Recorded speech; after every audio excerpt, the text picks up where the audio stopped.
உலக பூக்களின் வாசம் உனக்கு சிறை பிடிப்பேன். உலர்ந்த மேகத்தை கொண்டு நிலவின் கரை துடைப்பேன். ஏனென்றால் உன் பிறந்த நாள், ஏனென்றால்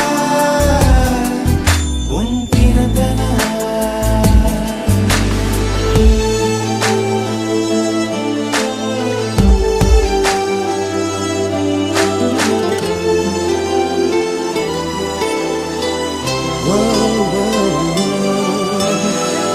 கிளை ஒன்றில் மேடை அமைத்து ஒளி வாங்கி கையில் கொடுத்து பறவைகளை பாடச் செய்வேன்.